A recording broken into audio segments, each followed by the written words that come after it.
आए माण्हू ते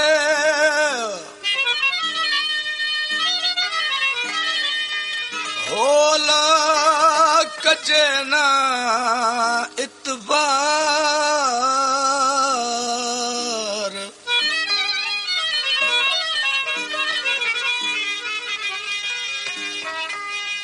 धारियो आख़िर धारियो आ कोन निभाईंदो प्यार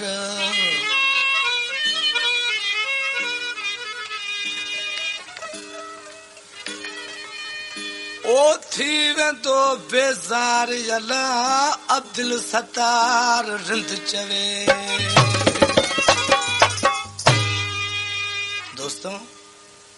ये मां कलाम गाया थो हाजी अब्दुल सत्तार रिंद जो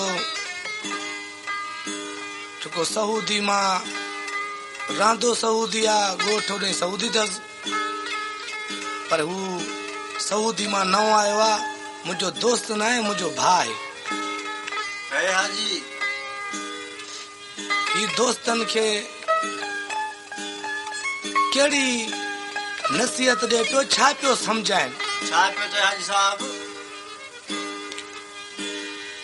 ओ पराए माण्हू में घणी हुज न रखजे बराबर सही आ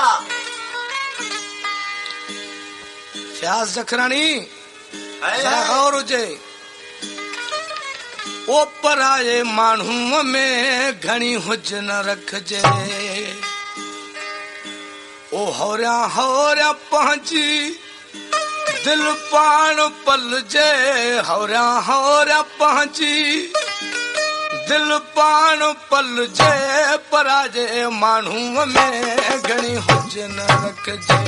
पराजे माण्हू में घणी हुज न होरिया पाची दिल पाण पलजे होरिया होरिया पाची दिल पाण पलजे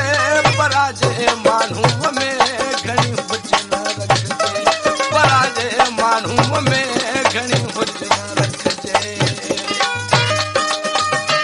दिल सत्तार प्रोडक्शन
माण्हू में घणी हुज न रखजे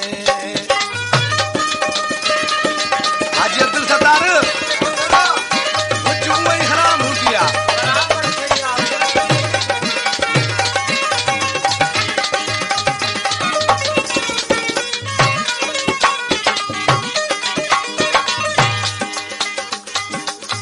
ओ चवे जे कि तो सा उम्र गॾु मरंदुसि मुश्किल आहे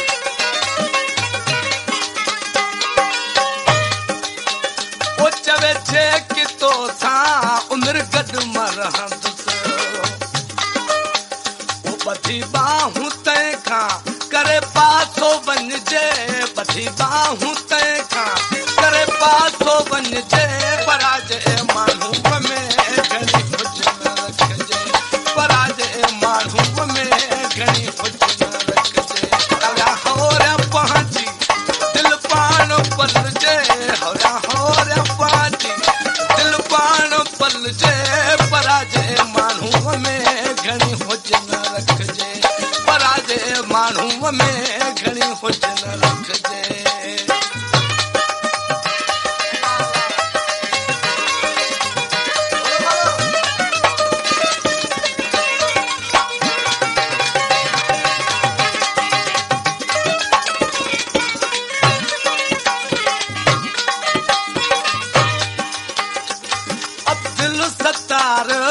ज़मानो थी ज़ालिम सोच कर सोच